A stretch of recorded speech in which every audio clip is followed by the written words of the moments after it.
Chaque jour, retrouvez les 4 programmes Fréquence Évasion Radio et Monte Carlo Azur en live. Des podcasts gratuits, des infos concernant vos émissions préférées sur les sites de fréquenceévasion.com et montecarloazur.com. YouTube est un complément des programmes de Fréquence Évasion avec plus de 500 vidéos à votre disposition. Bonne journée sur Fréquence Évasion, la radio d'expression. La clé du mystère sur Fréquence Évasion, histoire insolite, recherche et témoignages. La clé du mystère sur Fréquence Évasion, c'est tout de suite en compagnie d'Elisabeth de Caligny qui va nous raconter cette semaine une magnifique histoire, celle de Maître Philippe de Lyon. C'est tout de suite.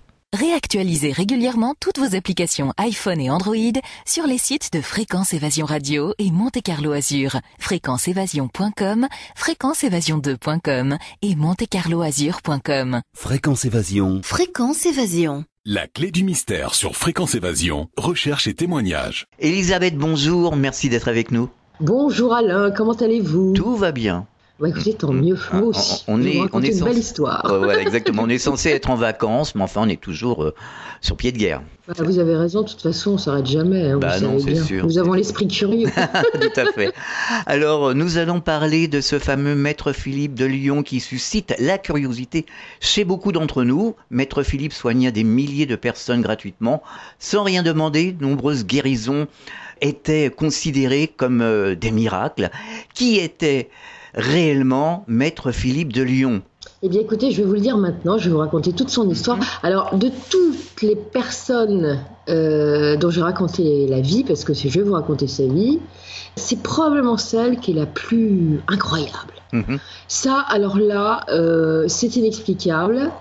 Et je dois dire que je suis effarée, épatée. Je connaissais Philippe de Lyon, mais quand j'ai retravaillé là ce sujet, je dois dire que moi-même, j'étais béate, parce que c'est absolument incroyable. Alors, Philippe de Lyon, il naît par une nuit de grand ouragan dans un petit hameau qui s'appelle le Rubatier, et ça se trouve sur la commune de Loisieux en Savoie. Ouais. Et il naît le 25 avril 1849. Alors déjà, il y a quelque chose qui sort de l'ordinaire.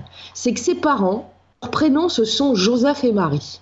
Ça annonce, si je puis dire, la suite, et vous allez comprendre pourquoi je vous dis ça. Et sa maman, qui donc s'appelle Marie, qui est née Vachon, va le mettre au monde avec une facilité absolument extraordinaire.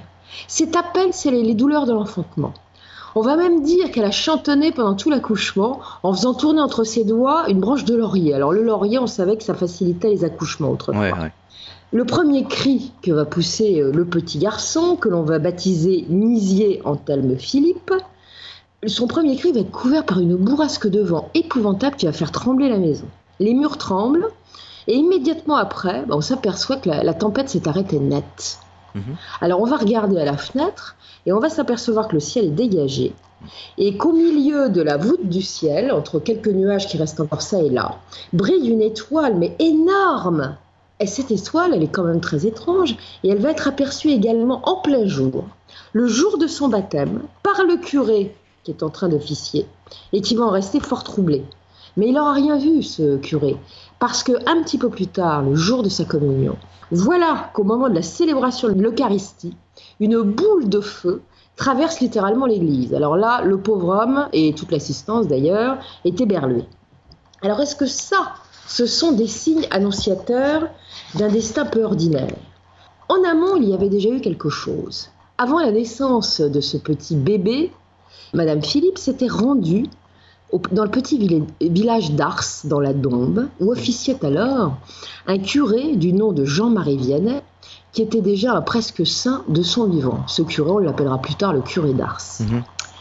Et le prêtre, d'après la légende, qui n'en est peut-être pas une d'ailleurs, aurait aperçu la jeune Marie, perdue dans la foule. Il se serait approché d'elle, il l'aurait bien regardée dans les yeux, de son beau regard bleu, car il avait un regard bleu absolument perçant, et il lui aurait dit, dans quelque temps, tu auras un fils, et il montera très haut. Ah bah c'est le moins qu'on puisse dire, il est monté bien haut, vous allez voir. Alors, le petit Nisier va être l'aîné de 2 frères et de sœurs. Il va grandir paisiblement. Alors, ses parents son père est un éleveur de moutons. Sa mère reste à la maison, évidemment, à l'époque c'est comme ça. C'est pas une famille bien riche. On a de quoi manger, mais bon, on n'a pas de quoi en faire beaucoup plus. Lui est rêveur tout de suite. On s'en aperçoit. Et il a trouvé le truc pour continuer à arrivasser tranquillement. Quand il va grandir, on va lui faire garder les moutons. Donc il va au pré, les bêtes, bon ça court partout évidemment, hein, on le sait quand on est berger. Et lui, il a trouvé un truc qui lui est venu comme ça. Il va prendre une baguette de bois et il va tracer autour du troupeau une ligne invisible. Et là, il se passe quelque chose d'absolument extraordinaire. Les bêtes ne franchissent pas la limite. Donc il n'a pas à courir derrière puisqu'elles restent groupées. Et il n'y aura pas que ça. Enfin, en attendant, son père décide qu'il doit être instruit. Alors, il fait venir le prêtre du village pour lui apprendre à lire et écrire. Et ce prêtre s'aperçoit tout de suite qu'il n'est pas comme les autres. Il apprend vite, il apprend bien. Il n'a rien à voir avec les petits paysans qu'il éduque habituellement. Hein. Belle intelligence et surtout une mémoire phénoménale. Et quand il va aller à l'école publique, eh bien, l'instituteur va se faire la même réflexion. Le gamin répond même parfois à une question avant que lui-même ne la pose. Puis ses petits camarades, ils connaissent ses particularités à Nizier. Et ils s'assoient à côté de lui, d'ailleurs, ils ont compris. C'est quand ils ont mal quelque part, ou un gros mal de tête, ils viennent s'asseoir à côté de lui et hop, ils sont guéris. Et il en fait des comme ça. En tout cas, Joseph Philippe s'est bien rendu compte, malgré tout ce côté rustre, qu'il avait un fils exceptionnel. Et comme les instituteurs et prêtres lui ont dit qu'il faut l'envoyer à l'école, il accepte. Il se dit que le confiner aux travaux des champs, ça serait certainement une ineptie. Et voilà que le jour de ses 14 ans, ou presque, enfin il a 14 ans en tout cas, il autorise son fils à rejoindre la ville de Lyon pour aller rejoindre son oncle maternel, qui est le frère donc, de madame, de son épouse, qui tient un commerce de boucherie. Alors, il va faire ses adieux à la famille, évidemment, il va faire quelque chose de très très curieux. Sur le fronton de la demeure familiale, il va se mettre à graver une énorme étoile. Une très belle étoile, comme par hasard. Peut-être en souvenir de cette étoile qui était là le jour de sa naissance, de son baptême, sait-on jamais.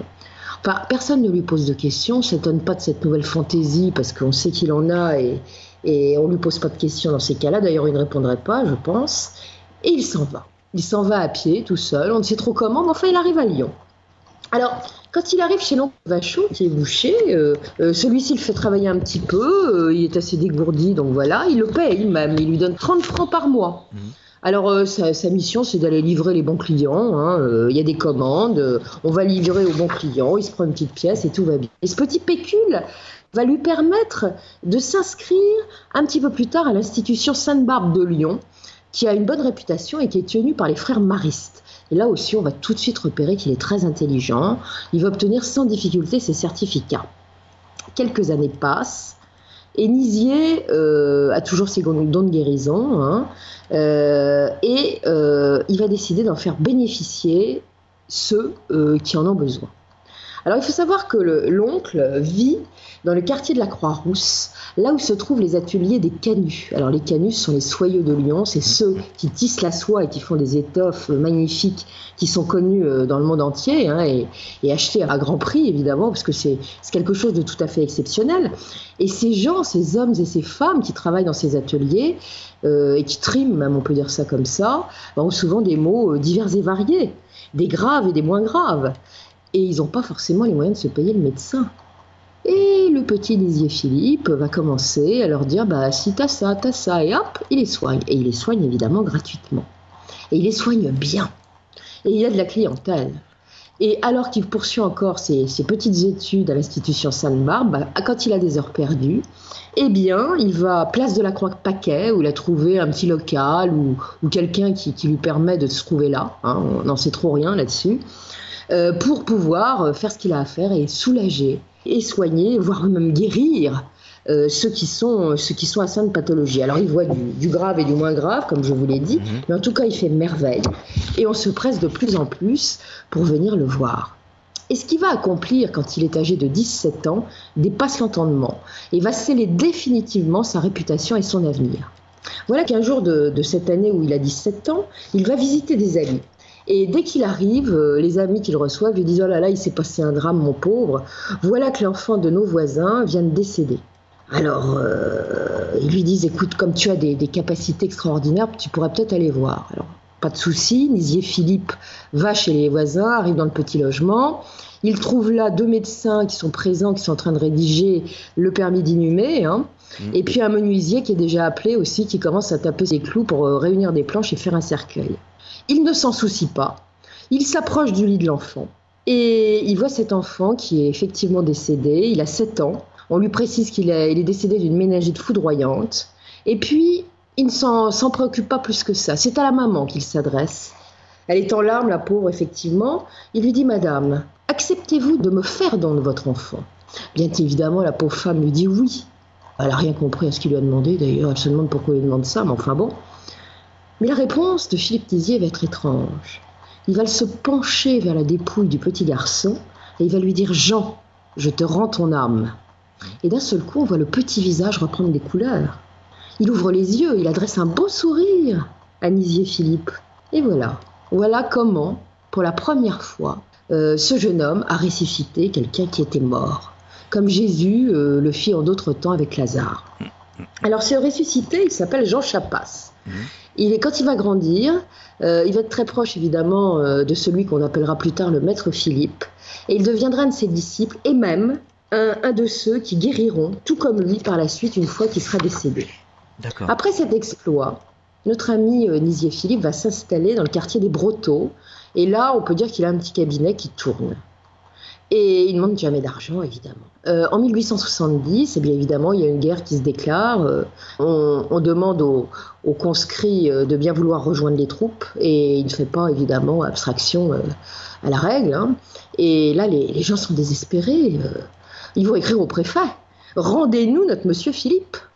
Bon, c'est pas ça qui va le faire revenir dans ses foyers. En fait, quand il était jeune commis boucher chez son oncle, il avait pris un couteau, il n'était pas très adroit, il s'était tranché les tendons de l'index et du pouce, si bien que quand il arrive à l'armée et qu'on veut lui faire tenir un fusil, il n'y arrive pas, hein, il n'a pas la force pour le faire. Donc il rentre dans ses foyers, et un petit peu après, quelques années après, il décide d'être médecin, parce qu'il voit qu'il vaut mieux faire les choses d'une façon légale. Donc il s'inscrit, prend 4 inscriptions d'officiat de santé, à l'école de médecine et de pharmacie de Lyon, et le voici étudiant en médecine. Et là, on va s'apercevoir très vite qu'il n'est pas comme les autres, parce qu'il va faire des choses également extraordinaires. Il guérit ses patients, tout simplement. Et un jour, ce sont 3 jeunes soldats qui ont la fièvre typhoïde, qui sont tellement malades qu'on leur donne quelques jours à vivre, sinon quelques heures, et ils n'ont aucune chance de s'en sortir. Nizier Philippe s'en approche, il leur dispense des paroles réconfortantes, et leur dit « Mais vous inquiétez pas, les gars, demain, votre convalescence commence. Vous allez voir, vous serez sur pied, vous allez sortir d'ici. » Et le pire, c'est que ça va être vrai. Mais c'est pas fini. Il va y avoir quelque chose d'encore plus extraordinaire. Un jour, il se trouve devant le lit d'un jeune homme qui sanglote à fendre l'âme. On lui a annoncé que sa jambe était perdue. C'est un jeune soldat, hein, lui aussi. Et on lui dit qu'on va lui couper le lendemain matin. Nizier Philippe le regarde, lui lance ce bon sourire qui est déjà le sien, bien que ce soit encore un jeune homme, et lui murmure au creux de l'oreille « Mais vous la garderez, mais que nul ne sache que je vous l'ai dit. » Et alors, effectivement, quand le chirurgien vient le lendemain pour l'examiner, ce jeune homme, avant de lui couper la jambe, eh bien, il a surprise de constater que la jambe qui était la veille gangrénée était déjà en voie de cicatrisation et que la gangrène avait pratiquement disparu. Ouais. Donc il pose des questions, il lui dit « Mais enfin, qu'est-ce qui vous est arrivé? Qu'est-ce qui s'est passé ?» Il n'est plus question de l'opérer, évidemment. Et le jeune soldat, qui oublie complètement ce que Nizier Philippe lui a demandé, il lui dit « Ah, c'est le petit docteur, là, petit bonhomme brun, là, qui m'a soigné. » Alors évidemment, ça pose un réel problème. Et ça va poser un réel problème. Parce qu'il y a un jeune médecin aussi, qui est collègue, si je puis dire, à l'hôpital, la confrère, qui a remarqué qu'il guérissait complètement les patients. Et puis alors, du coup, on va faire une petite enquête, on va le suivre, on va voir ce qu'il fabrique, et on va découvrir qu'il est guérisseur. Et qu'en dehors de la faculté de médecine, eh bien, il guérit des gens. Et pire encore, il ne leur demande pas d'argent, ce qui est absolument insensé. Le plus souvent, il exige de ces gens qu'ils ne mentent plus ou qu'ils ne calomnient plus leurs prochains. C'est un scandale. Évidemment, le professeur qui dirige le service est offusqué. Comment garder un charlatan à l'école de médecine? Et on le renvoie sur le champ. Et sa situation future de médecin est définitivement tombée à l'eau. Alors, il en est profondément affecté, évidemment. Mais bon, c'est probablement son destin. Et de toute façon, comme il sait ce que seront les étapes de la vie, il devait le savoir de toute façon.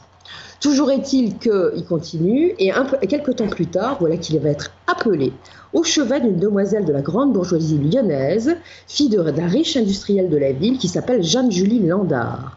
Elle a 16 ans, elle est gravement malade. Les médecins ont baissé les bras parce qu'il n'y a rien à faire pour la sauver. Ses jours sont comptés.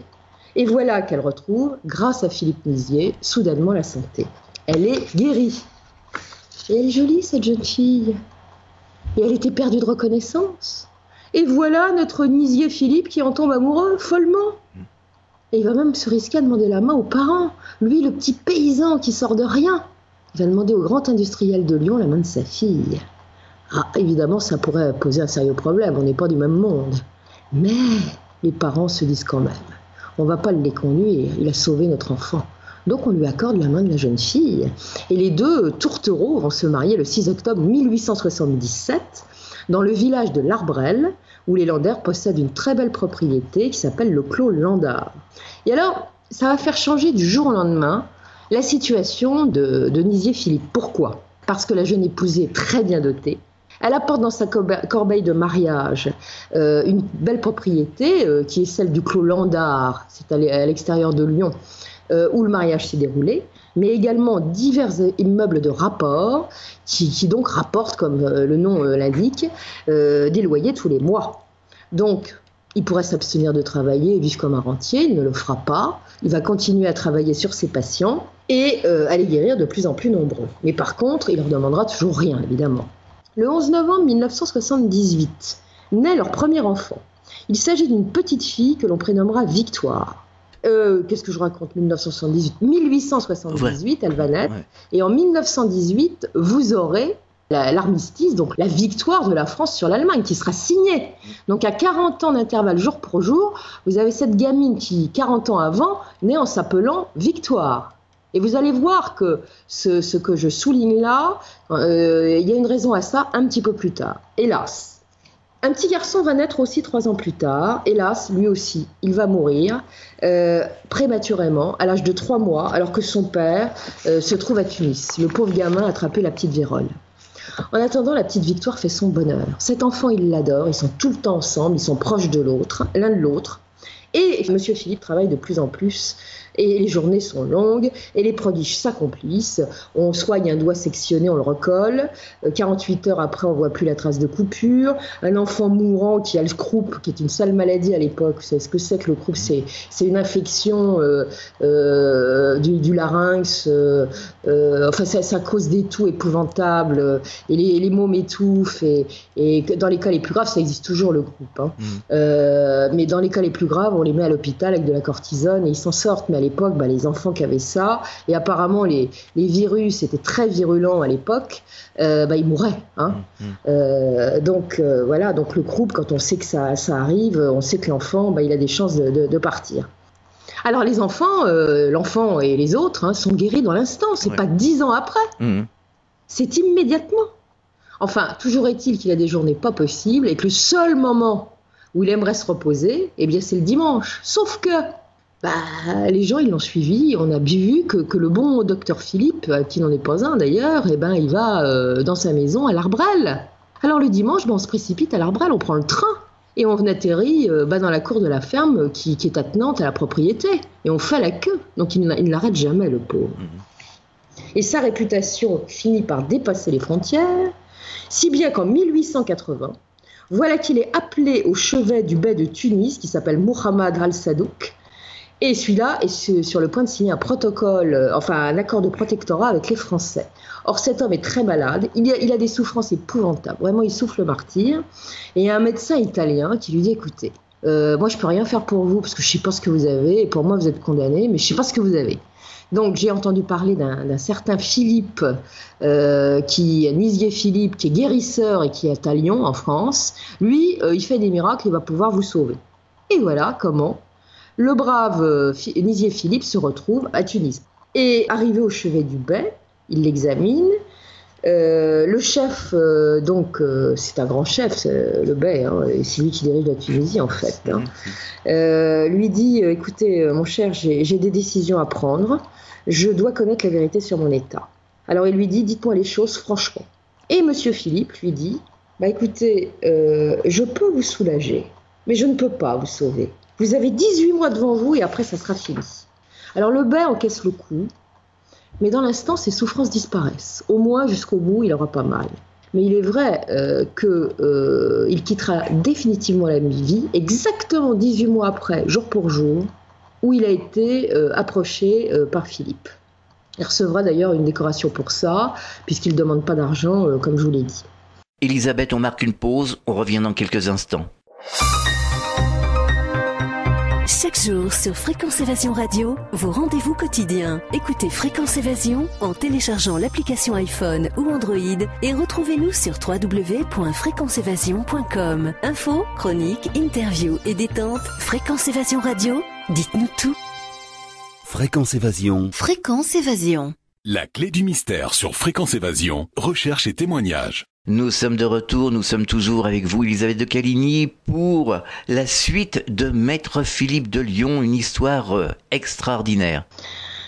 À son retour à Lyon, il va installer quelque temps plus tard son cabinet dans un petit hôtel particulier qui fait partie des immeubles de la dot de sa femme.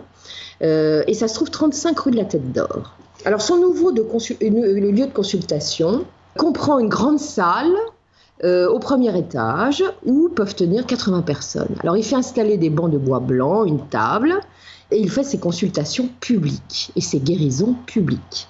Alors il y a toujours un rituel. Quand il arrive dans la salle pour entamer sa séance de guérison, on le voit arriver bien droit. Aussitôt l'assistance se lève, le silence est palpable. C'est vrai qu'il inspire le respect et la confiance. Et puis on est inquiet parce qu'on a quelque chose à demander. Ces gens contemplent cet homme avec plein d'espoir donc. Il n'est pas bien grand, il en impose. C'est vrai que, pour vous le décrire, tiens, il est pas grand, il est râblé, il est brun, il a un petit bedon naissant déjà parce qu'il mange bien. Mais surtout ce qui frappe, c'est son regard. Un très beau regard brun avec des petites paillettes d'or de temps en temps qu'on aperçoit. Et là d'ailleurs, très curieusement dans le temps, ce regard brun, eh bien, les gens ne le verront pas de la même couleur. Et certaines personnes diront « Ah, je suis tombée complètement en pamoison quand le regard de Monsieur Philippe m'a croisé. Il était d'un bleu !» Alors ça, c'est quand même extraordinaire, vous voyez, ce changement de couleur du regard. Enfin, toujours est-il qu'au début de la séance, il demande toujours aux braves gens de se recueillir. Et puis ensuite, dans un silence de mort, il va les observer silencieusement un à un. Puis il s'avance vers eux avec un bon sourire. Il demande à l'un ou à l'autre des nouvelles. « Tu vas mieux, toi ? Allez, ça va, toi ? Et chez toi, là, ta belle-mère, elle a récupéré la santé ? Voilà. » Et puis les réponses fusent. On confirme qu'on va mieux. On confirme que la belle-mère a été sauvée. Alors lui, il est content. Il hoche la tête, il est satisfait, il va vers un autre. Puis souvent, tout de suite au début de la séance, il va vers les plus malades, ceux qui sont paralysés, qui soufflent martyr. Et il lance souvent à l'assistance, « Voulez-vous m'aider à guérir cet homme ?» Sa voix est ferme, évidemment, tout le monde répond oui. Des oui nets, fervents aussi. Alors il dit aux gens, « Pour cela, accepterez-vous de ne pas dire du mal de votre prochain durant 2 heures ?» Durant 2 heures. Ah oui, et si le cas est grave, ça peut être 3 jours. Et nouveau, évidemment, toute la salle s'exclame, « Mais oui, mais oui !» Quand il s'agit d'un patient qui souffre de paralysie, et c'est assez fréquent, le patient, évidemment, il n'est pas à l'aise, et Maître Philippe le regarde fixement dans les yeux, comme s'il l'hypnotisait. Et l'autre ne bouge plus. Et Philippe lui dit « Vas-y, lève-toi ». Alors il se redresse lentement. S'il a des béquilles, il les lâche. Et voilà qu'il fait quelques pas. L'assistance est en délire, évidemment, parce que d'un seul coup, on va voir cet homme qui ne pouvait pas se tenir debout marcher. Il y en a qui pleurent aussi, évidemment. Et alors, des guérisons miraculeuses, il y en a eu des centaines, peut-être des milliers d'ailleurs. Alors, je vais en citer quelques-unes. Des guérisons subites qui sont absolument extraordinaires. Comme celle d'un bébé de 18 mois.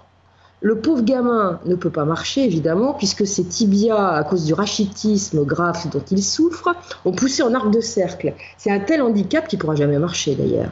Maître Philippe s'approche et lui dit « Il suffit de demander à Dieu ». Et le gamin lui sourit jusqu'aux oreilles. Et d'un seul coup, il se relève, il marche sur ses petites jambes. Et là, l'assistance voit quelque chose d'extraordinaire. Il n'a plus les jambes arquées. Ses tibias sont bien droits. Et la mère bouleversée pleure, évidemment. Et lors de cette guérison miraculeuse, 2 médecins étaient dans la salle ce jour-là. Ils avaient examiné le petit avant. Et ils examineront le petit après. Et ils ne comprennent pas ce qui s'est passé. Et il y en a d'autres. Par exemple, le cas d'une petite fillette de 10 ans qui, elle, ne peut pas marcher parce qu'elle a une grave déviation de la colonne vertébrale, donc ses membres inférieurs ne la soutiennent pas. Elle se traîne par terre quand elle veut se déplacer. Ça fait 7 ans que ça dure, la médecine ne peut rien, elle sera comme ça toute sa vie. Et évidemment, la maman pleure à chaudes larmes, et puis elle dit qu'elle n'a pas d'argent. Alors le maître Philippe lui dit « Ce n'est pas l'argent que je souhaite, mais la promesse de ne médire de personne jusqu'à ce que votre fille ait 20 ans. Le promettez-vous ?» Ah, évidemment, la dame va dire oui aussitôt. Et à ce moment-là, Philippe lui dit « Lève-toi ». La petite fille, elle se lève seule, elle ne prend pas d'appui, et elle marche. Et elle repart droite, sa colonne est raide, bien droite, comme celle des autres. Et puis il y a un adolescent aussi, qui lui ne se déplace qu'avec des cannes, il a fait une paralysie infantile, donc ses jambes sont mortes. Sa mère l'avait déjà conduit auprès du bon curé d'Ars. Vous savez, le curé Jean-Marie Vianney, qui avait annoncé à Madame Philippe un enfant extraordinaire. Et le curé Vianney lui avait dit « Oh, vous savez, je ne peux rien faire pour votre fils. Mais un jour, vous verrez, il se trouvera face à un homme qui, lui, pourra le guérir. » Et ben voilà, la prédiction s'est avérée juste. Et maître Philippe va demander à la mère de monter avec son fils jusqu'à Notre-Dame de Fourvière pour y suspendre ses cannes en guise d'ex-voto. Et la pauvre femme lui dit « Mais enfin, monsieur Philippe, vous voyez bien que je ne peux pas. Comment je vais le monter? Il ne tient pas debout. » Alors Philippe a un sourire et il ordonne au jeune homme de marcher. Et le pire, c'est que ça marche. C'est le cas de le dire. Le gamin repart sans ses cannes et il marche normalement. Il y a un homme aussi qu'on verra arriver, il a pris un coup de pied de cheval. À plusieurs reprises, il a la jambe dans un état épouvantable, il souffre le martyre et surtout cette jambe est bloquée. Et donc, maître Philippe va demander à quelqu'un de l'assistance de le magnétiser. Là, on va changer de formule. Et c'est le pire, c'est que c'est pas lui qui a fait quelque chose. Et maître Philippe dit « Bah alors, comment c'est? Tu vas mieux ?» Alors le blessé dit « Oui. » « Je ressens plus rien. » Il dit « Bon, il faut faire une bonne suture maintenant. Puis on va faire un petit massage, un massage peu ordinaire, tu vas voir. » Maître Philippe va prendre une des béquilles du jeune homme, enfin de l'homme plus exactement, et va demander à une personne qui était devenue un de ses élèves, parce qu'il a commencé à avoir des élèves à l'époque, qui se trouve à l'autre bout de la pièce, de frictionner à distance la béquille, comme si c'était la jambe du malade. La personne, évidemment, fait ce qu'on lui demande, et au fur et à mesure, voilà que l'homme qui ne sentait plus sa jambe et qui souffrait le martyre, sent que sa jambe revient. Là, il n'y a plus de douleur déjà, mais elle revient, il peut marcher normalement, elle n'est plus bloquée. Il est guéri définitivement.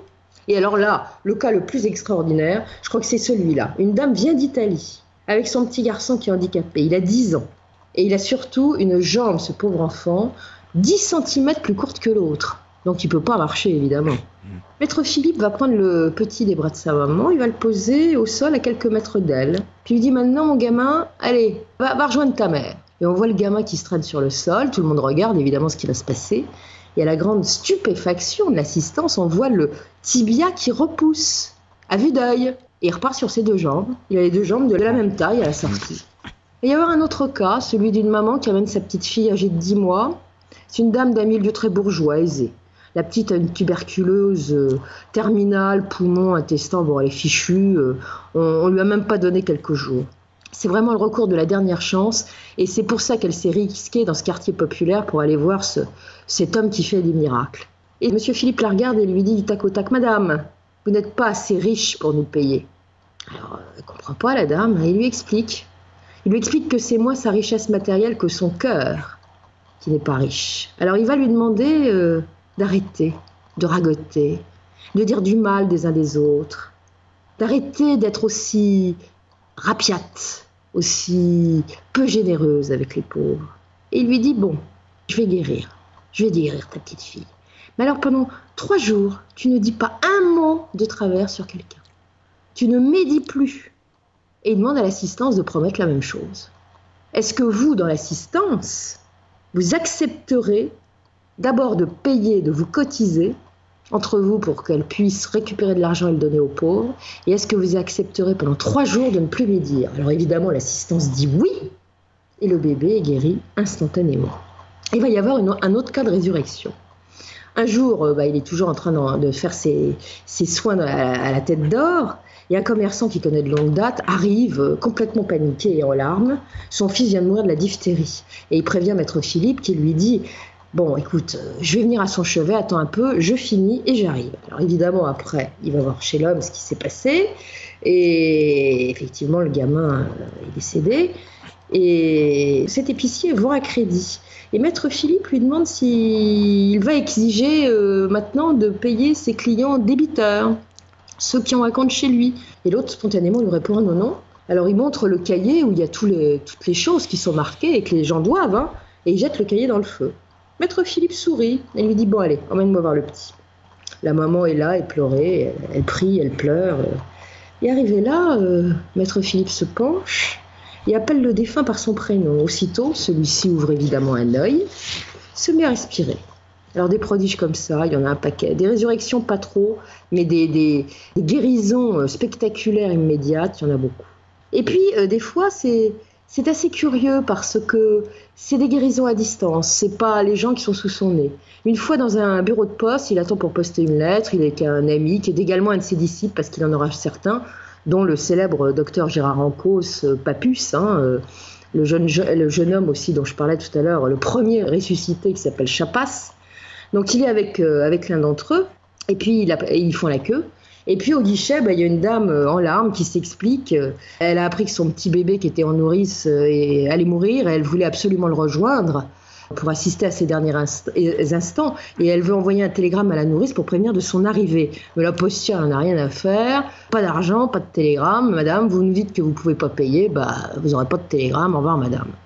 Maître Philippe est complètement scandalisé et il va demander à son ami de glisser dans la main de la dame quelques billets, il y en a pour 25 francs en tout, et comme ça elle a de quoi pour le télégramme et puis pour autre chose évidemment, puisqu'elle n'est pas bien riche la pauvre femme. Et avant que l'ami ne remplisse sa mission, elle le retient par le bras puis il lui dit « Portez-lui, dites-lui aussi que l'enfant est sauvé. Si elle a besoin de quoi que ce soit, qu'elle vienne me voir.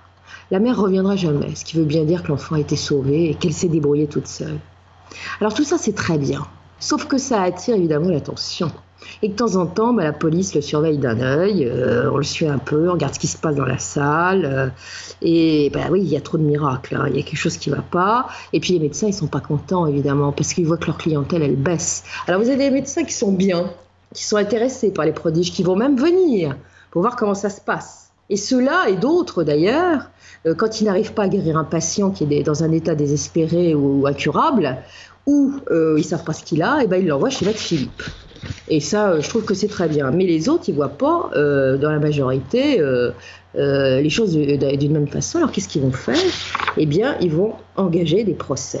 Si bien que le pauvre Monsieur Philippe va se retrouver en 1887, 1890 et 1892 devant le tribunal correctionnel de Lyon. Et il sera condamné par 2 fois pour exercice illégal de la médecine. Alors, lors du dernier procès, le procureur, dans ses réquisitions, n'y va pas de main morte. Non seulement il l'accuse d'exercice illégal de la médecine, mais également d'avoir volé des bijoux dans les sacs des dames qui se trouvent dans la salle où on pratique les guérisons. Alors, Maître Philippe est quand même dévasté d'entendre un truc pareil. Mais qu'est-ce que vous voulez qu'il dise ? Enfin bon, ça prouve une chose, c'est que la belle société lyonnaise ne le tient pas en odeur de sainteté. Mais le ciel, parfois, va rétablir l'équilibre. Le lendemain de ce réquisitoire désastreux et particulièrement virulent, voilà qu'on fait appeler en urgence Maître Philippe, car son petit garçon, lui aussi soudainement est atteint d'un croup virulent qui laisse que peu d'espoir d'après le médecin qui a été appelé. Il va passer. C'est une question d'heure. Maître Philippe va aller chez ce procureur, celui-ci est éploré, et la première chose qu'il lui dit, « Vous savez, j'ai été dur pour vous, mais je vous en prie, si vous le pouvez, sauvez-le. » Maître Philippe le regarde droit dans les yeux et lui dit « C'est fait. » Et effectivement, l'enfant est instantanément guéri, comme d'habitude. Et ceci aura une incidence, c'est que Maître Philippe ne sera jamais plus poursuivi en correctionnel. Malgré cette interdiction d'exercer la médecine, il continue à guérir ses patients rue de la Tête d'Or. Et de temps en temps, il y a des intuitions. Il donne des avertissements. Un jour, il va écrire au président de la République, Sadi Carnot, pour lui demander de changer certains éléments de sa politique, sinon il risque gros. L'autre n'en fera rien, effectivement, il sera poignardé à mort le 24 juin 1894, et comme par hasard à Lyon, un soir où il est venu assister à une représentation à l'opéra. Et puis il va se passer autre chose. Il faut savoir que le docteur Gérard Ancos, qu'on appelle Papus, dont je raconterai peut-être l'histoire passionnante un jour aussi, qui est un grand ami de Philippe de Lyon, et un de ses proches disciples a fondé en 1884 un ordre théosophique qui est l'ordre des martinistes. Et dans ce cadre-là, cet ordre, il donne souvent des conférences et il évoque très souvent un maître spirituel, mais sans jamais donner le nom. Et ce maître spirituel, évidemment, vous l'avez compris, c'est maître Philippe, et assiste à ces réunions très souvent et à ces conférences des Russes qui viennent donc de Saint-Pétersbourg et qui viennent souvent regarder les beaux tissus pour les acheter, les soieries. Et ils viennent également, puisqu'il y a une sorte de liaison spirituelle, de lien spirituel très ancien qui relie la Russie à Lyon. Ils viennent écouter des conférences et notamment les conférences de cet ordre martiniste. Et lors de cette conférence, un jour, il y a quelqu'un de très important qui assiste à une de ces conférences de Papus. C'est rien de moins que le cousin du tsar, Nicolas II, et il s'agit du grand-duc Pierre Nikolaïevitch.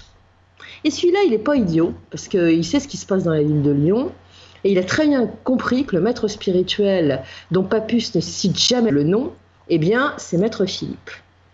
Et il va demander à Papus s'il ne peut pas le rencontrer et où il se trouve. Et Papus va donner les indications, évidemment. Et voilà le grand-duc parti avec son épouse, la grande-duchesse Militsa, qui a été connue d'ailleurs pour présenter Raspoutine à l'impératrice un petit peu plus tard. Donc Militsa ainsi que sa sœur, ainsi qu'un grand maréchal de la cour de Russie, qui prennent le tramway pour aller dans les quartiers populaires voir Monsieur Philippe. Quand ils arrivent là, ils sont évidemment perdus. On leur répond sans peine pour leur indiquer où ça se trouve, parce que tout le monde connaît, évidemment, tout le monde a été soigné. Il va y avoir une entrevue en privé avec maître Philippe.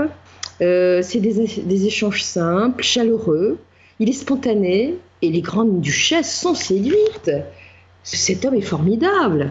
Et quel sourire et quelle bienveillance. Et puis alors, quand ils vont assister aux séances de guérison, alors là, ils vont revenir complètement éblouis.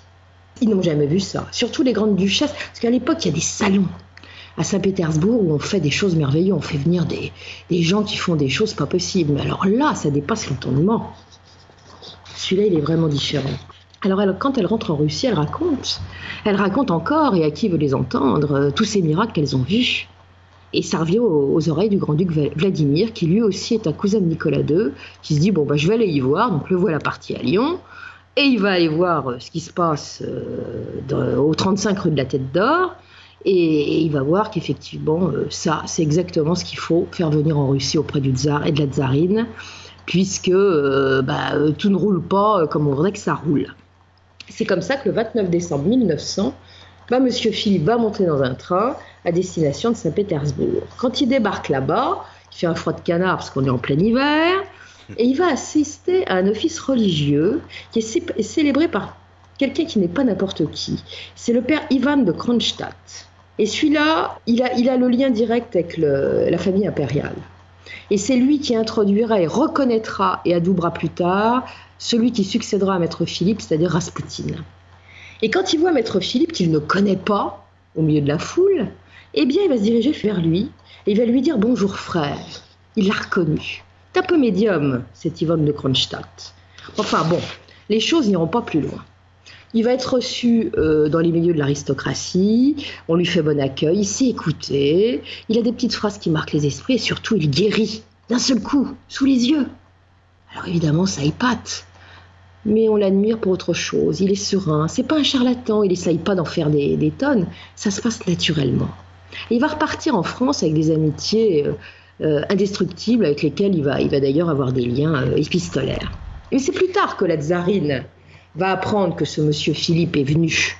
Elle va l'apprendre par la grande duchesse Militsa, sa cousine. Elle n'est pas contente, parce qu'elle lui a dit quand même, vous auriez pu me prévenir, ma chère. Elle est un peu froissée, parce qu'elle a tout ce qui est occultisme, spiritisme, elle adore, évidemment. Puis elle a surtout une demande importante à lui faire. Elle a déjà 4 filles, mais 2 garçons, point de vient. Elle n'arrive pas à tomber enceinte, et on sait que si elle n'a pas d'héritier, ça va mal se passer.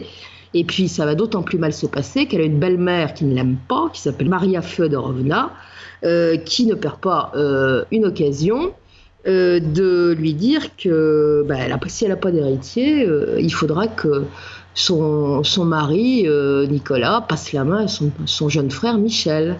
Donc ça l'inquiète beaucoup, l'impératrice. Elle tient à son rang et surtout elle veut donner à son cher mari qu'elle aime tant et ils s'aiment tendrement ces deux-là, un fils. On marque une pause, on revient dans quelques instants. Chaque jour, sur Fréquence Évasion Radio, recherche, ovni, paranormal, faits de société, protection de l'environnement et les rendez-vous avec vos stars préférées dans Paroles de Stars. Fréquence Évasion, c'est également la voix des sudistes en Principauté de Monaco et dans le Grand Sud. Fréquence Évasion Radio, dites-nous tout. Dites-nous tout. Dites-nous tout. La clé du mystère sur Fréquence Évasion, recherche et témoignages. C'est la clé du mystère, nous sommes toujours en compagnie d'Elisabeth de Caligny pour la suite de cette histoire merveilleuse, Maître Philippe de Lyon. C'est en 1901 que la tsarine et le tsar, qui sont en visite officielle à Paris, invités par le président Loubet, qu'ils vont rencontrer à ce moment-là Philippe de Lyon. En fait, la tsarine va demander au président Loubet où est-ce qu'on peut trouver cet homme-là et comment est-ce qu'on peut le faire venir. Et le président Loubet va carrément prêter le château de Compiègne pour que l'entrevue ait lieu. Et ce jour-là, l'accueil va être chaleureux. Maître Philippe va arriver très simplement. Comme dira un policier russe de la police secrète qui assiste à l'entretien, il dira qu'il a l'air modeste et sérieux d'un instituteur endimanché, puis il remarquera aussi qu'il a pendu autour du cou un petit sachet de soie noire en forme triangulaire. Mais on ne sait pas ce qu'il y a dedans. Et à la suite de ça, notre ami Maître Philippe repart à Saint-Pétersbourg. Là, cette fois, il est avec sa fille Victoire et son gendre, le docteur Lalande. Parce que Victoire est tombée amoureuse d'un médecin, et qui est charmant d'ailleurs, et qui deviendra un disciple très proche de son beau-père, Maître Philippe. Donc c'est sur invitation du tsar Nicolas II qu'on arrive à Saint-Pétersbourg cette fois. Sauf que il est simple, le bonhomme. Et Nicolas II, il sait très bien que quand on est à la cour, il faut rutiler un petit peu. L'habit fait le moine, comme on dit. Et donc il va se dire, il va falloir que je me le transforme, cet homme. Donc il illico presto, il le propulse général de l'armée impériale russe. Et il lui fait faire aussitôt un beau costume par un tailleur, un beau costume de général, avec des médailles qui vont avec. Et ça fera sourire beaucoup Maître Philippe, qui, quand il reçoit ses décorations, murmurera entre ses dents, « Oh, on me donne un hochet ». Et puis, il y a autre chose que le tsar aimerait bien asseoir au niveau de la situation de Maître Philippe, pour pouvoir l'imposer probablement, c'est qu'il puisse avoir le titre de médecin. Parce que Maître Philippe lui a raconté son histoire. Et ça l'a offusqué le tsar. Il veut qu'il soit reconnu officiellement par la France médecin. Donc il va écrire carrément une lettre au ministre des Affaires étrangères français, qui s'appelle Théophile Delcassé, pour lui demander de soumettre le cas de Maître Philippe au président de la République Loubet, afin qu'il puisse avoir ses diplômes le plus vite possible. C'est le tsar qui écrit. C'est la panique à bord à tous les étages. Delcassé reçoit ça. Ça monte sur le bureau du président Loubet. Oh là là là là. C'est pas le moment d'indisposer le tsar quand même. Mais alors, comment est-ce qu'on va faire? Parce que les médecins, on peut pas leur demander un truc pareil. On va avoir la révolution.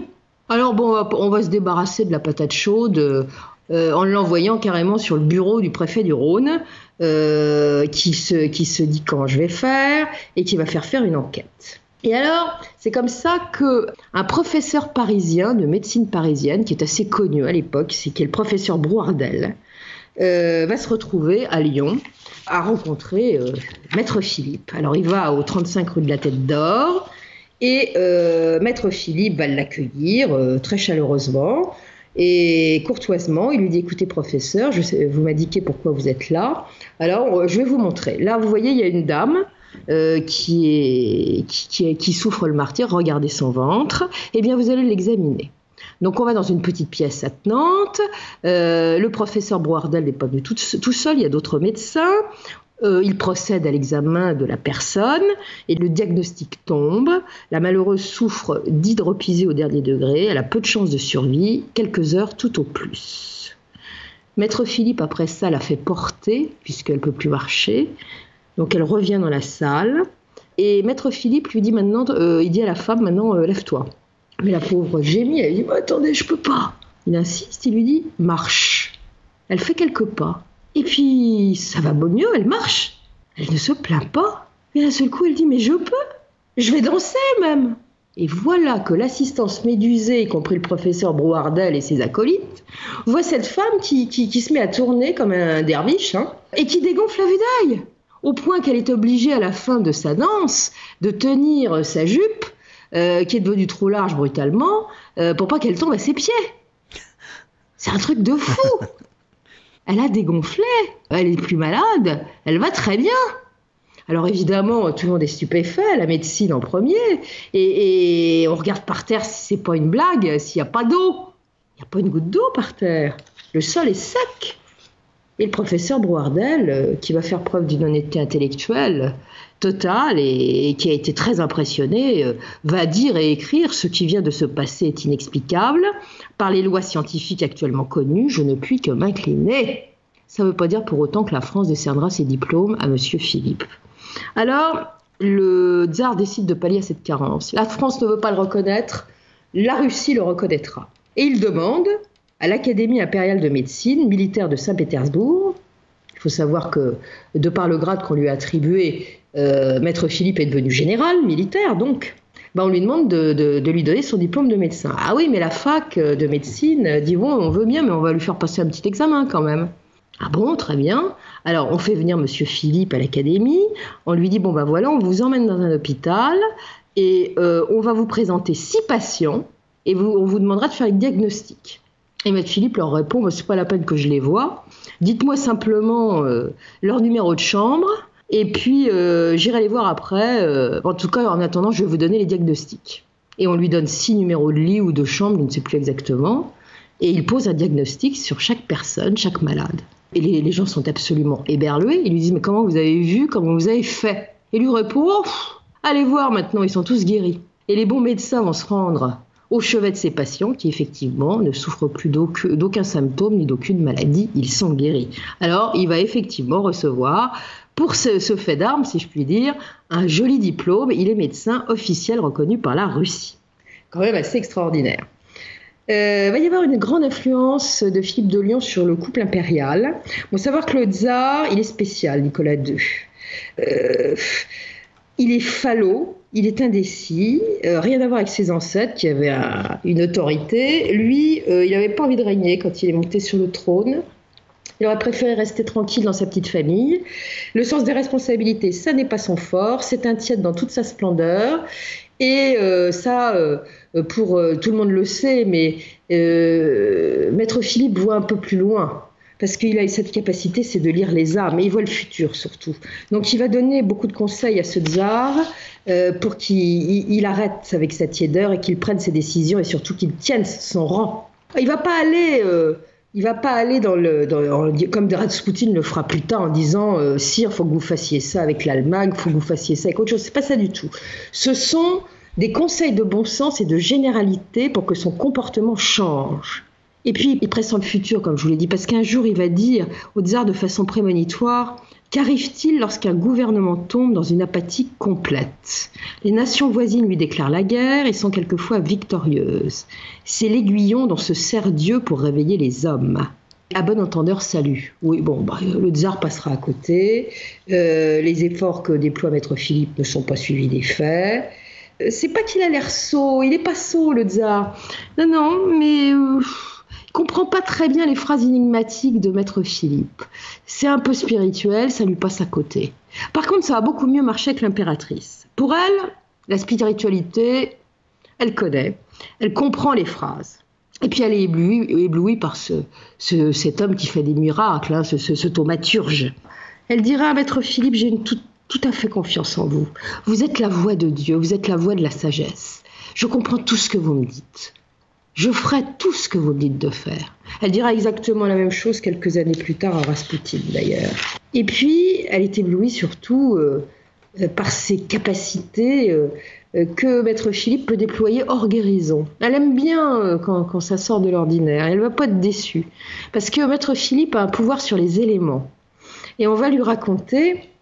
à la tsarine, on va lui rapporter quelque chose qui correspond à une affaire à quelque chose qu'elle a vécu avec Maître Philippe. D'ailleurs, je vous l'ai raconté, cette histoire. Un jour, elle était au bord d'un lac avec Maître Philippe et elle regardait le tsar qui faisait du canot sur le lac. Et puis, le vent soufflait, le lac gonflait, elle s'est complètement affolée et elle a regardé Maître Philippe, l'air de lui dire arrêtez-moi ça. Elle ne savait pas qu'il avait ce talent. Effectivement, immédiatement, le vent est tombé et le lac s'est calmé. Mais elle savait également qu'il s'était passé quelque chose d'extraordinaire au palais d'été à Tsarskoye-Selo. Un ouragan s'était brusquement levé. Maître Philippe, qui était présent à cette revue, avait été enjoint par un grand-duc qui se trouvait à ses côtés de calmer la tempête, parce qu'il y avait du sable qui se soulevait de partout, on ne voyait plus rien. Maître Philippe avait levé la main. La tempête s'était calmée immédiatement, dans l'instant. Et le gendre de Maître Philippe et sa fille Victoire, qui assistaient à l'événement, ont rapporté par la suite qu'il s'était passé quelque chose d'extraordinaire, comme si le temps s'était arrêté. C'est-à-dire qu'ils ont vu, alors que le vent ne soufflait plus, les arbres qui étaient restés courbés, comme si le vent continuait à souffler. Et ça a duré quelques instants, et ça a été visible par beaucoup de gens. Il y avait déjà eu une tempête calmée par Maître Philippe, sur demande du tsar d'ailleurs, alors qu'il se trouvait à bord du yacht impérial. Maître Philippe avait fait un mouvement et la mer s'était calmée brusquement. Le vent n'avait plus soufflé. Mais enfin bon, ce qui intéresse la tsarine, c'est la voix de Dieu, la sagesse que dispense Maître Philippe. Et elle a surtout une petite idée derrière la tête. Mais bon, la voix de Dieu. C'est important que je vous cite Maître Philippe à propos de ce qu'il est et de ce qu'il va dire de lui. Et à propos de cette voix de Dieu. Il va dire « Je n'ai pas suivi la même voie que les hommes. C'est pourquoi je n'ai aucun mérite. » Et il va le dire à la tsarine, ça. Je suis tout petit, le plus petit. Je suis le plus vieux de vous tous. Personne n'est aussi petit que moi. Je suis le plus petit de tous. Et si vous voulez que Dieu vous accorde ce que vous lui demandez, ne soyez pas plus grand que moi. Ne soyez pas orgueilleux. Ne vous croyez pas quelque chose, ne soyez rien, car vous n'êtes pas grand-chose. Un vilain sac de pourriture, pétri des 7 péchés capitaux, voilà ce que nous sommes. Et il sort ça à la tsarine. Elle aurait pu mal le prendre, pas du tout. Elle trouve que cette tirade est merveilleuse. Et elle se dit, cet homme-là, c'est un saint. Et elle se dit, comme c'est l'intermédiaire idéal, je vais lui demander qu'il exauce mon vœu le plus cher, celui d'avoir un héritier. Bah oui, comme je vous l'ai dit, la cour brise de ragot et sa belle-mère ne lui fait pas de cadeau. Et un jour, elle s'en ouvre au maître. Elle lui dit, Maître Philippe, il faut que j'ai un fils. Je vous demande, je vous supplie de faire en sorte que ça arrive. Maître Philippe la regarde dans les yeux, il ne répond pas. Puis après, il se détourne. Il est comme absent. Alors elle insiste, Maître Philippe, je vous en prie. À quoi il se pense à ce moment-là, Maître Philippe? À cet enfant hémophile qui pourrait bien être? Bah oui. Savoir que la reine Victoria, qui est la grand-mère de l'impératrice, elle est hémophile, enfin elle a transmis l'hémophilie à tous ses rejetons, à son fils Léopold qui est mort à 40 ans, à ses filles qui ont transmis à leurs rejetons mâles. Donc il y a eu des dégâts dans la famille. Donc, et il voit le futur, lui, c'est ce qui va se passer. Et ce jour-là, il ne répondra pas. Il ne dira jamais à l'impératrice, vous aurez votre fils. Non, non. Il ne dira que beaucoup plus tard, alors que les deux se trouvent dans une calèche en Crimée, ils sont allés partir rendre visite au grand-duc Pierre qui a des terres là-bas. Il se penchera d'un seul coup vers elle, il lui dira « Oui, Majesté, vous aurez un fils. » Et ce fils, vous allez voir, viendra plus tard. Bon, alors, la situation de Philippe, évidemment, on l'a porté au nez au départ, mais on a vu ce qui se passait, c'est-à-dire qu'il avait de plus en plus d'intimité avec le tsar et la tsarine. Ça ne plaît pas. Les services de police russes ont décidé de mettre un terme à la présence de Maître Philippe sur le territoire, parce qu'on trouve qu'il a trop d'influence.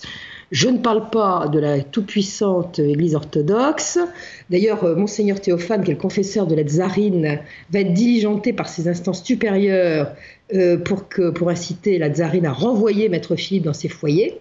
Pour l'Église, c'est un faiseur de faux miracles, un charlatan. Et il a un peu trop de poids sur les avis et les décisions du couple impérial. Bon, alors ça enquête dans tous les bords. Alors il faut savoir une chose, c'est que le tsar ne demande pas des enquêtes de police, mais les services de police lui mettent sur le bureau. Et voilà qu'un jour, il reçoit sur son bureau, le tsar, un rapport avec des accusations absolument infâmes sur Maître Philippe. Lui, ça le fait rire, le tsar, parce qu'il sait très bien que c'est des mensonges, tout ça. Et il le fait lire à ce pauvre Philippe qui n'en revient pas et qui a les larmes aux yeux et qui dit « Mais ça, alors là, c'est du mensonge, Majesté, et je vous assure que je vais leur faire un procès. » Le tsar sourit et lui dit « Écoutez, mon cher, ne perdez pas votre temps à faire des procès. Moi, je sais qui vous êtes. Je sais que ce sont des mensonges. Et je vais vous dire, je ne vous aurais jamais fait lire ce rapport si je n'avais pas confiance en vous. » Cela étant, les choses se dégradent de plus en plus. Il y a de plus en plus de pression sur le tsar. Et le maître lyonnais a compris qu'il faut qu'il regagne la France. Il ne veut pas en être chassé. Il veut partir de lui-même. Donc, il va y avoir une soirée d'adieu dans les appartements privés. Le tsar est là, avec toute sa famille. Nicolas II est complètement retourné. Il dit que c'est un vrai gâchis. La tsarine pleure. Et Maître de Lyon va se tourner vers elle. Il va lui dire « Soyez en paix, Majesté. Un autre ami viendra et vous protégera quand je ne serai plus là. » Il annonce Raspoutine. Alors, ça sera un ami de la famille impériale. Mais autant Maître Philippe aurait été la lumière, autant Raspoutine sera l'ombre. En tout cas, il aura rempli sa mission, Maître Philippe, puisque la tsarine accouchera le 12 août 1904, soit 2 ans plus tard, du petit tsarevitch Alexis Romanov. Elisabeth, on marque un temps d'arrêt, on revient dans quelques instants. Réactualisez régulièrement toutes vos applications iPhone et Android sur les sites de Fréquence Évasion Radio et Monte Carlo Azur. FréquenceÉvasion.com, FréquenceÉvasion2.com et MonteCarloAzur.com. Fréquence Évasion. Fréquence Évasion. La clé du mystère sur Fréquence Évasion, recherche et témoignages. Nous sommes de retour pour la dernière partie de cette magnifique histoire en compagnie d'Elisabeth de Caligny, Maître Philippe de Lyon. Alors, après ça, il revient à la Tête d'Or, il reprend ses visites et il est différent. Il parle souvent de l'ami. Alors, l'ami, c'est le Christ. Il est investi de plus en plus, on le trouve de plus en plus absent. Mais c'est certainement un contrepoids par rapport à ce qui va lui arriver, parce que les ennuis vont commencer et ces ennuis resteront jusqu'à la fin. On ne sait pas comment.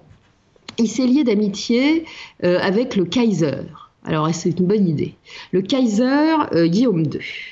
C'est une relation étrange qui lui valent d'avoir immédiatement à nouveau les services secrets français sur le dos. Et on ouvre ses courriers, ce qui lui déplaît. On décachette même les courriers envoyés par le tsar et la tsarine de Russie. Hein.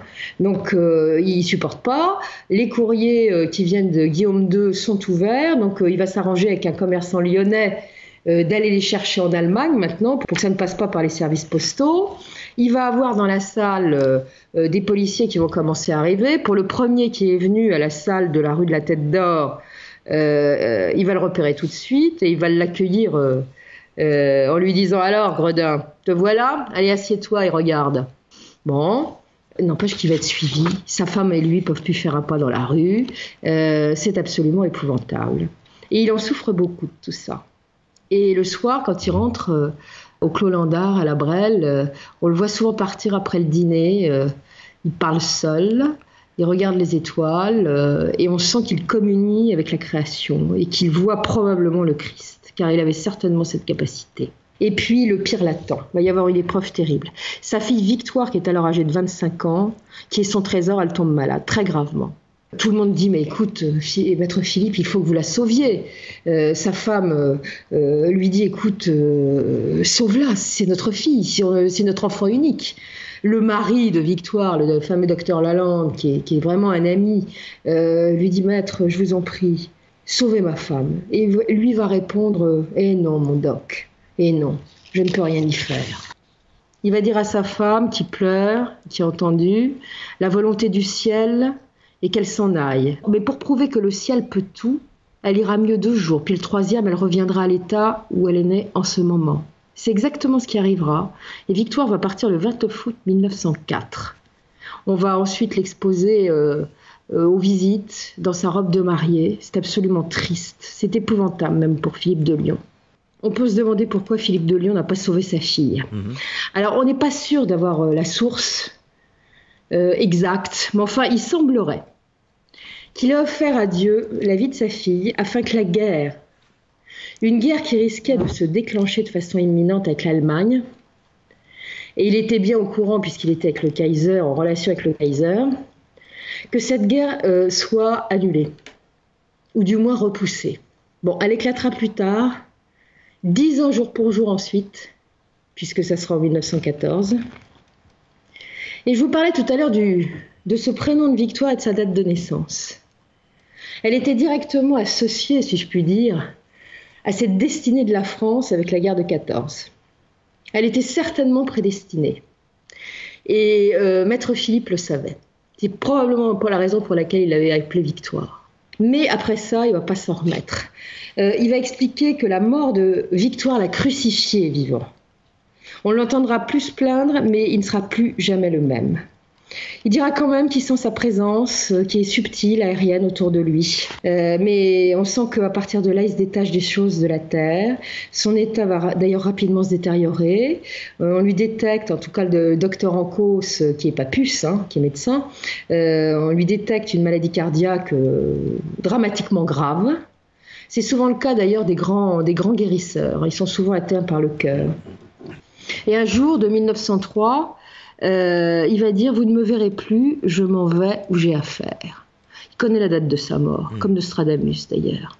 En décembre 1904, les proches constatent que c'est de pire en pire, il mange pratiquement plus, il peut plus, ça passe plus. Il peut plus monter les escaliers, une marche à grimper devient un supplice. C'est de pire en pire, il a des douleurs absolument atroces au niveau du cœur, comme si on lui enfonçait des aiguilles à l'intérieur. Il ne peut plus dormir étendu. De jour comme de nuit, il somnole sur un fauteuil, ne se nourrit plus que de bouillon. Et le lundi 2 août 1905, un peu avant midi, sa femme quitte sa chambre pour aller lui préparer un bouillon précisément. Il ne reste pas seul dans la pièce, il y a sa belle-mère, Madame Landard, qui est là, son gendre également, et ils regardent à la fenêtre, ils ont le dos tourné. Et Maître Philippe va essayer de se lever, il va faire quelques pas et il va tomber sur le sol. Quand on va se précipiter, il est mort, il est reparti rejoindre son ciel. Et puis, il va se passer un truc absolument incroyable le jour des obsèques, qui sera rapporté par quelqu'un qu'il connaît bien à Lyon, qu'il a soigné d'ailleurs. Le jour de son enterrement se passe le 12 août 1904. Alors, il y a une foule nombreuse qui va se presser là, notamment beaucoup d'anciens patients. Et cette femme qui n'est pas au courant de la mort de Monsieur Philippe, très étrangement, dira l'avoir vu le matin de son enterrement passer sous ses fenêtres. Et comme elle le connaît bien, elle lui dit « Allez, Maître Philippe, venez prendre un café !» Et lui de lui répondre « Ah, j'ai pas le temps, il faut que j'aille à mon enterrement. » Alors, elle trouve qu'il est un peu bizarre, elle a pensé qu'il lui avait fait une blague. Ouais. Et elle va tomber complètement assise quand elle va apprendre que c'était effectivement le jour de son enterrement qu'elle ignorait complètement, parce qu'elle ne savait pas qu'il était décédé. Alors, des miracles, il y en a eu des tonnes. Il avait des facultés extraordinaires. Celui aussi, j'ai parlé tout à l'heure d'avoir un pouvoir sur les éléments. Un jour, il fera tomber au pied de Papus la foudre. Il lui avait demandé auparavant s'il avait peur. L'autre lui avait répondu non. Et il a eu peur, parce que quand la foudre lui est tombée brutalement au pied, ça lui avait fait un drôle d'effet. Mais il va y avoir des choses plus amusantes. Par exemple, un été, il déjeune avec des amis au Clos Landard, on est dehors, il y a une chaleur épouvantable, c'est orageux, et il y a un invité qui n'en peut plus, qui sue comme un bœuf, et il dit « Oh là là, si vous pouviez faire quelque chose, une bonne pluie serait rafraîchissante. » Alors, Maître Philippe va faire pleuvoir. Mais alors, la pluie va tomber autour des invités, vous voyez, la table est ronde, donc il va y avoir un cercle de pluie qui va les entourer. Et Maître Philippe dira, vous comprenez, j'aurais pu faire pleuvoir un peu plus, mais figurez-vous que le dimanche, les braves gens ont besoin du soleil.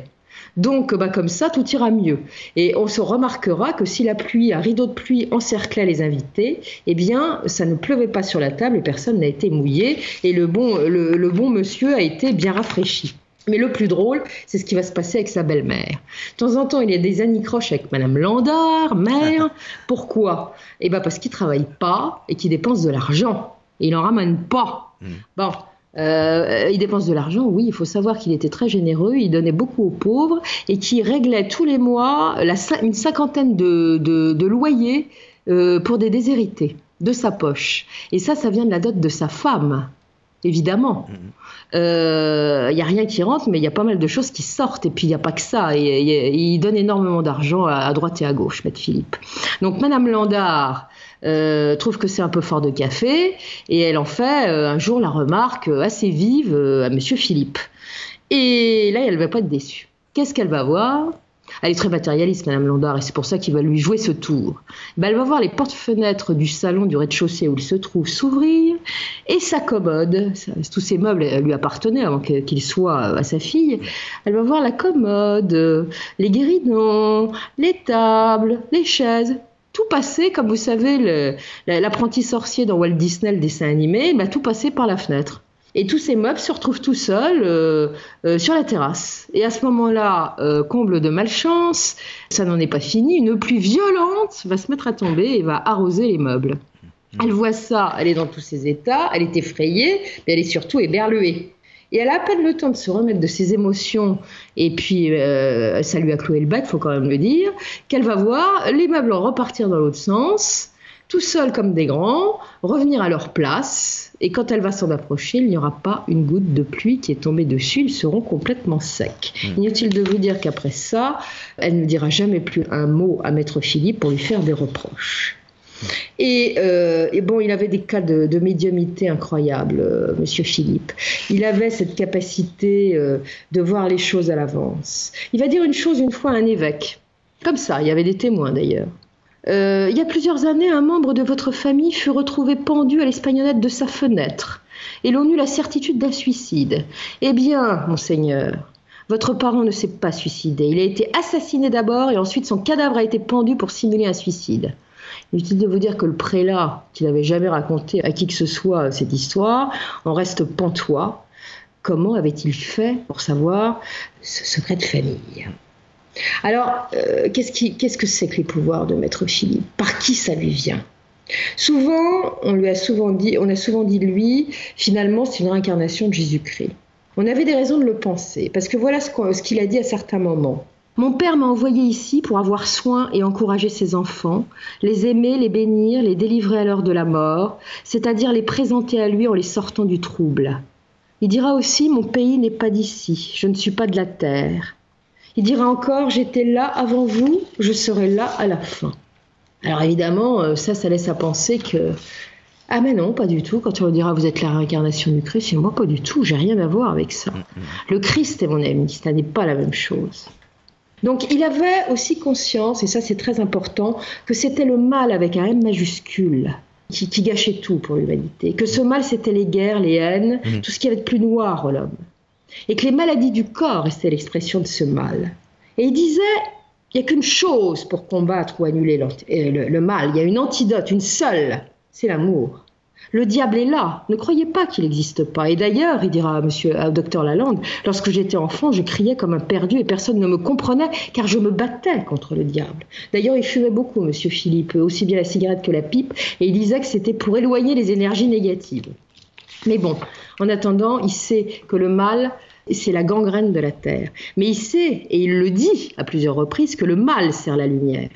Et c'est pour ça qu'il ne demande jamais d'argent à ses patients. Il leur demande de se transformer, de ne plus médire, de renoncer à leurs créances, à leurs procès, de devenir meilleurs. Et pour comprendre ça, il faut relire des petites phrases qu'il a dites. Il va dire le mal doit faire son chemin. Il ne faut pas le combattre à la façon des moralistes qu'englue la hantise des péchés. C'est ce que dira Marthe Robin. Et puis il va dire un jour comment le mal progresserait s'il n'allait chez personne. Et à la fin de la phrase, il explique « Car le mal ne doit pas être détruit, mais transformé en bien. » Et c'est exactement ce que vous retrouvez dans les dialogues avec l'ange. Ouais. Le mal est le bien en formation, mais pas encore prêt. C'est la voie christique directe. Donc, l'amour efface le mal. Il faut transmuter. N'oublions pas que Maître Philippe était également alchimiste à ses heures. Il avait 3 laboratoires, d'ailleurs, où il essayait de fabriquer des médicaments durant la nuit. Et il dit, et ça c'est son grand leitmotiv, l'amour c'est tout. Si vous aviez cet amour, vous obtiendriez le soulagement et la guérison de tous ceux qui souffrent. Voilà ce qu'est Maître Philippe. Maître Philippe a parfois choqué parce qu'il a refusé de guérir. Et précisément en accord avec ce principe. D'ailleurs, il y a un exemple qui est intéressant. Un jour, il est avec un de ses disciples, et j'en terminerai par cet exemple, et il y a un de ses disciples qui lui dit « Mais enfin, à chaque fois que Madame Machin vient à la salle, vous refusez de guérir son mari. Pourquoi ça ?» Et un jour, il va lui répondre, il va lui dire « Mais vous savez, elle s'est jamais occupée de son prochain, cette femme. Jamais. Elle n'a jamais rien fait. Et un moment plus tard, voilà que Maître Philippe s'arrête net de marcher. Et le disciple l'entend dire, l'ami, allez, c'est fait, l'homme est guéri. Alors le disciple n'en revient pas, et Maître Philippe lui dit, voilà, il se trouve que j'ai vu quelque chose. Je l'ai vu qu'elle était en train d'aider d'une vieille femme qu'elle ne connaissait pas à porter son filet à provisions jusqu'à sa porte. C'est la première fois de sa vie qu'elle fait une bonne action, celle-là. Une action gratuite. Et il regarde puis lui dit, tu vois, vous voyez, si vous aviez fait la même chose, ça n'aurait pas suffi. Ça veut dire quoi ? Ça veut dire qu'en fonction de son évolution spirituelle et son évolution de conscience, il y a des degrés au niveau de l'exigence de ce qu'on vous demande. Et il y a le plus bas qu'on vient de citer, mais plus vous êtes évolué, plus on vous demandera. Voilà. Donc Maître Philippe, c'est ça. C'est des miracles, mais c'est une leçon de vie. Alors évidemment, il y a des tas de choses à dire sur ce qu'il a dit, sur ses prodiges et tout ça. Peut-être qu'on pourra faire une autre émission là-dessus d'ailleurs. Mais je tenais surtout aujourd'hui à vous raconter sa vie. Parce qu'elle est intéressante, elle est importante et elle est absolument unique. Oui, c'est un magnifique témoignage, un magnifique récit et très interpellant en tout cas. Ah bah oui, c'est le moins qu'on puisse dire. C'est formidable, oui. Écoutez, Elisabeth, on se retrouve en septembre. Mais oui, avec plaisir. Ouais. En attendant, je vous souhaite de bonnes vacances. Merci à vous aussi. Bonnes et à vacances vous tous aux auditeurs, et toutes, d'ailleurs. Voilà. Et à très bientôt. À bientôt. Fréquence Évasion.